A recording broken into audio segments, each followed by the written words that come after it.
I am so excited for you guys today. This is going to be a very cool video all about this new garage conversion studio that we just finished here in Nashville. I was blown away with the final product. I knew it was going to be cool, but it even surpassed my wildest imagination, and I know my client was just as happy.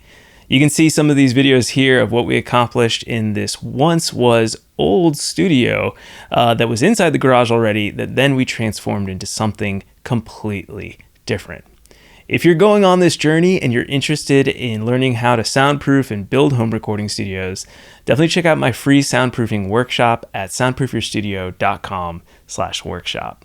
All right, I'm not going to waste any more time. Let's get right into this full comprehensive overview of the studio we built here in Nashville with the help of Henry Thompson and his amazing team. First, you have got to see these before and after photos. As you can see here, my client was working in this detached garage in his house here in Nashville. And honestly, it was a really great starting point from an isolation perspective. He had a hip-roof structure, but the ceiling was flat, as you can see in these photos. And it was a fully finished room, but he was really missing that added height that we wanted to get by opening up the hip roof. The isolation was also pretty good. It is completely stone outside, so the mass of the stone around the structure was really good. The main weak point was that all of his drum sounds were coming through the door and going down the connection hallway to his living room, which was driving his wife crazy when he was playing drums. So the goal for this design was mainly to make sure that his wife would not be annoyed by his drums when he was playing them at all hours of the day. The second goal we had was we just wanted to elevate the space. As you can see from these photos, the space was cool. There were some aspects of it that were actually really nice, but I wanted to give my client that next level studio design, the kind when you walk in and just go, wow. And I feel like we accomplished that with this. Our third goal was to maximize storage and efficiency in this studio.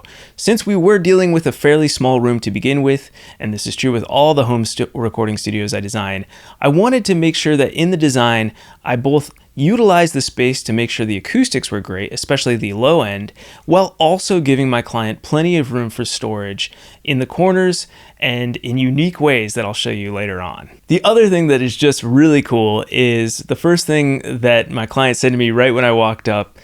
He went up and he said, "Wilson, it's crazy. It looks just like the renders." And what I do with all my clients these days is I do a 3D rendering. So I build everything in SketchUp, and then I can use something called Enscape, which takes the SketchUp file and turns it into a 3D walkthrough.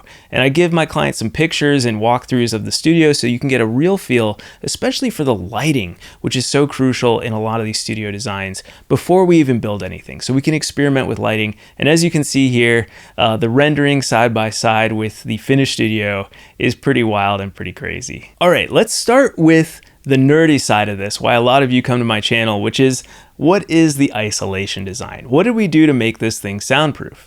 Now, this design is kind of unique because I broke a lot of the rules I usually tell people to do, but you have to remember that I'm a professional at this and I break rules because I know it meets our goals, not the other way around to save money or just because I don't know what I'm doing. So in his situation, he was already in a place where the garage was detached. It had fairly good mass on the outside. He wanted to keep the windows. He didn't really care about neighbors hearing him. It was really the house that we were worried about. So I knew that that wall between the house and his studio was the biggest concern. But I also knew I wanted to treat all the walls and the door especially because we were already doing all this construction and it would seem like a waste of time to not treat the whole ceiling and the walls as well. But we did leave the window intact because he wanted to be able to open the window for ventilation and for his dogs and just to have that available. And like I said, it didn't really matter that sound could come through the window. So what we did is we built a double wall system off of the existing walls. When we opened up the walls, what we noticed was that the walls were literally the stone rock layered on top of it, and then a bit of wood holding that rock from falling in towards the room. So instead of my original design of actually building a wall off of that and having that airspace, we decided to, and this is again breaking the rules, we kept the wood that was holding up the rock there, and we just decided we'll have a slightly smaller airspace and still decouple that wall so that we maximize isolation where possible. So as you can see here, we used a double wall system. You're noticing both the hush frame rafts and some of the usual acoustic clips we use for sway bracing to keep that top part of the wall steady. And then you can see that Henry and his team framed up the hip roof here to give that elevated feel that's so important for this room. One thing I'll say is with the acoustic design, I am dealing with basically a square in this original studio. So I knew that more room volume would dramatically improve the acoustics of this room, even though I couldn't change the actual wall width of the roughly what was a square to begin with. I also knew I needed big bass traps, which we'll talk about in the future part of this video, because to deal with the room modes that are happening in a square is challenging. So I knew I needed to make the bass traps as robust as possible. One of the other unique challenges with this build was that the floor was actually raised off the concrete slab. This usually is a really bad situation, but again, there were some benefits we had in our favor. The floor was raised due to flooding issues, so that when this property does flood, that the garage would be lifted up a little bit. So this is important that we kept that floor, and we didn't really want to lower the floor down. So instead, what I decided to do is have Henry and his team fill up the gap where the crawl space essentially from the garage goes to the house. And so we built a concrete block wall there that made sure that no sound that's inside that cavity under the floor would travel to the rest of the house. I also didn't want to make a resonant chamber, so we added insulation underneath the floor joist, which is also good for heating, to help with sound control under there. And again, we had a little bit of ventilation out the back underneath the floor, but again, our main concern wasn't having tons of sound leakage out into the neighborhood, since his property was large enough and it didn't really matter about the close surroundings of that building. Lastly, the key to this design and making sure it really worked was getting in the ISOStore HDLF into the doorway and making sure we seal up that wall as much as possible. And I'll show you later in the video of how that turned out, and I will do a sneak little preview and say that Scott was very, very happy. My client was very happy. His wife was like, "You can do it. Success." We had a successful project here. So I'm glad that ended up that way. And I had no doubts that putting in that super 340-pound, heavy, well-made HDLF door in that hallway would do the trick. Now let's talk about the acoustics. The acoustic treatment in the studio were all custom made. And I have to thank Henry and his team for going above and beyond with this build. It was complicated, especially with the hip roof and all the angles, but they really took the design I came up with in SketchUp and then just made it come to life and made it even better than I could have ever imagined. So big thanks to Henry and his team for doing that. They did a lot of work on this.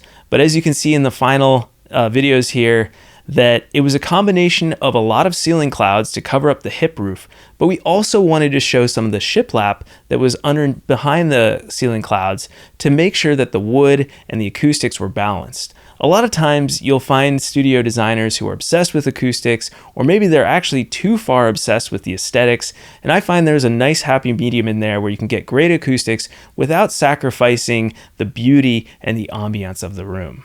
The ceiling clouds help absorb a lot of the strong axial modes that are bouncing around the room in that ceiling area. And ceiling clouds are awesome because the lower you can hold them, the more airspace you get behind the cloud, increasing your low end absorption. My favorite aspect of the studio, though, has to be the corner bass traps. These are fully custom designed and something really unique that I hope to use in other studios that I design. Basically, what I did is I created a gobo that fits within its own little bass trap container in the side of the wall. So as you can see here, there's the gobo with the diffusion slats that I'm using that are spaced by the Philip Newell method of having a common ratio that helps with the diffusion into the room. And he can also flip those bass traps around if he wants to have more absorption and less diffusion. The bass traps on caster wheels are gobos and can be pulled into the room, so when he wants to record drums and have a tighter sound, he can pull those bass traps around his drum set and improve the acoustics for that specific purpose.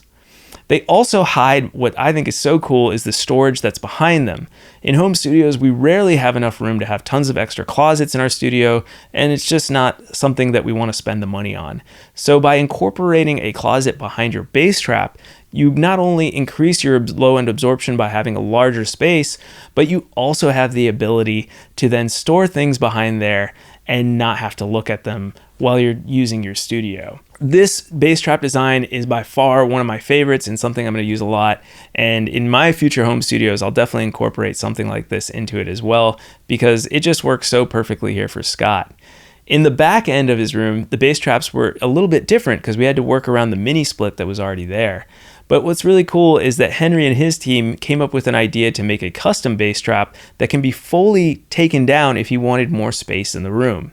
He also has the ability to open up the back bass trap behind his drum set where he has this electronic drum set, and he can actually just turn around, set up the electronic drum set, and play the electronic drum set without having to take down his existing acoustic drum set.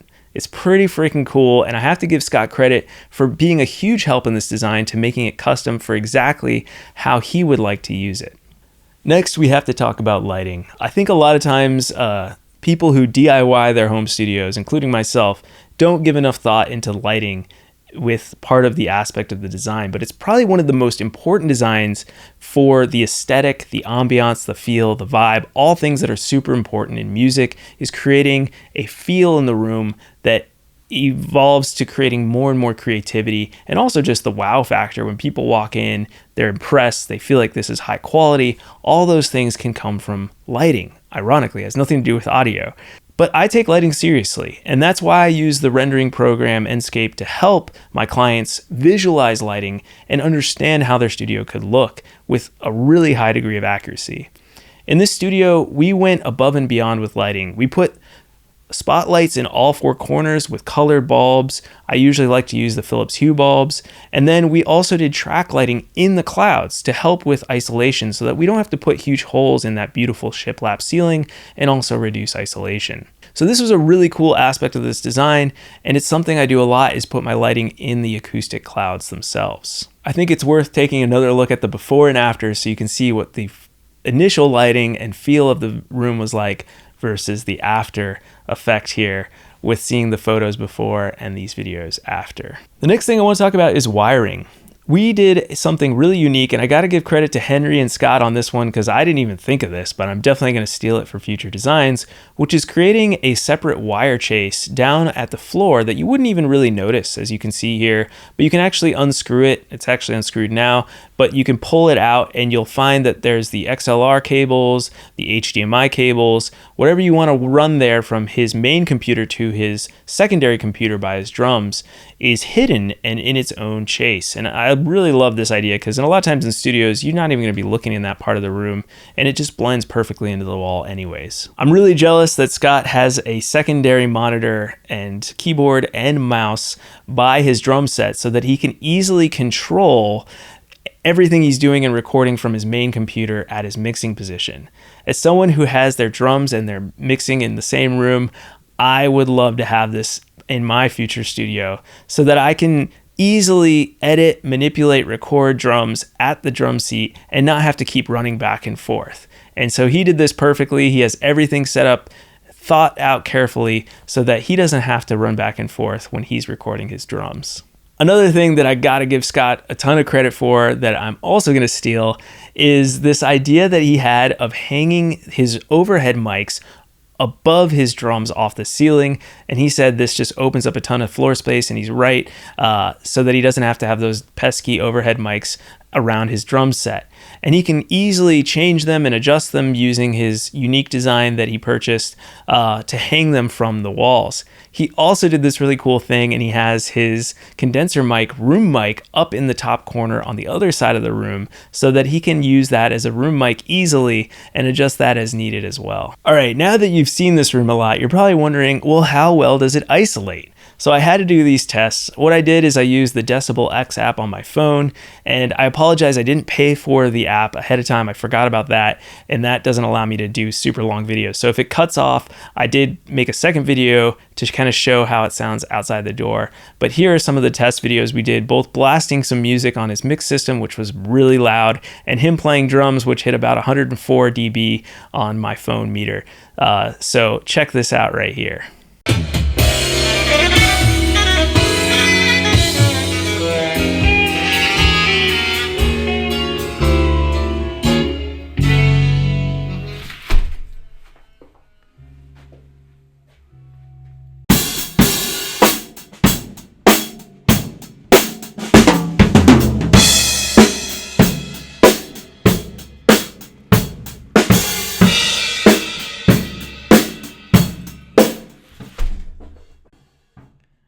So use the outside.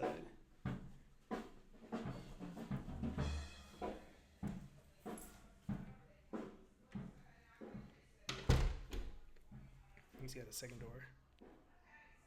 Pretty amazing, right? So we had a 50 dB drop when we closed the HDLF ISO store door. That door is amazing, by the way. I'm a huge fan, and actually feeling it and seeing it in person makes me realize how much that door is worth paying for rather than building it yourself. Trust me, as someone who's done it all, and Henry said the same thing, you don't want to build your own soundproof doors. It's just not worth it, trust me. And as I walked down the hallway, another thing that was interesting is I noticed that when we closed that second door and got a little farther away, you really couldn't hear the drums to a point that would bother you in any way, shape, or form. And I remember from when I tested it out and had him play before we did the isolation, the drums were ringing throughout the whole house. You could hear it everywhere. So clearly, job well done. If you had put a second door in front of that HDLF, I'm pretty sure you'd hear almost nothing. So that just gives you an idea of the capability of these doors to really block the sound in your own home studio.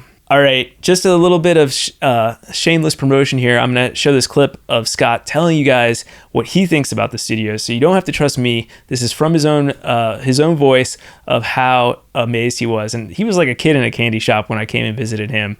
And I don't blame him. I'm a little jealous myself. Oh man, the new studio is amazing. I can't believe how great it sounds and how encouraging it is to be in it. I just love it. Awesome. How do the drums sound? Sound amazing. They opened up so much. The bass drum sounds totally different, so I can actually hear the packing in the drum now where I couldn't before. It's just wonderful. And then what about your listening position and hearing these new monitors here? Oh, it's incredible. The bass response is totally different, and then the Phantom center is incredible. Yep. So good, man. Awesome. Just amazing.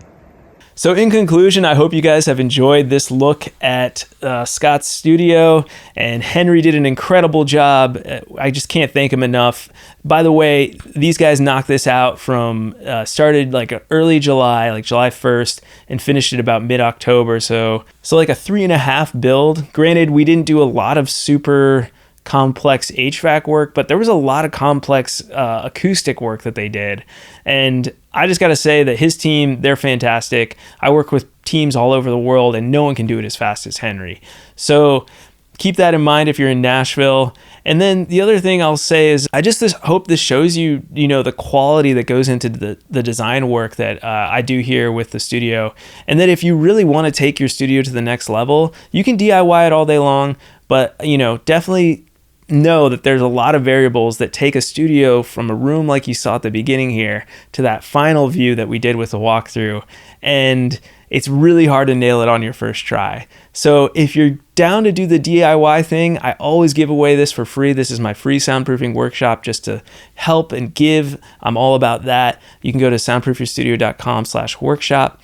But if you're one of those people that values high-end quality work and design, then definitely check out the free Soundproof Clarity Call. You can go and sign up for it, and maybe if you're a good fit, you'll have a talk with me directly on Zoom, and I give everyone 30 minutes, and we can just talk about your project together and see if we're a good fit to work together. So to do that, just go to soundproofyourstudio.com and click on the Soundproof Clarity Call button at the top there. All right, everybody. Thank you so much for watching. My name is Wilson Harwood. I'm a studio designer and acoustician based in Nashville, and I will see you all next week with more information on soundproofing, acoustics, and designing your dream recording studios.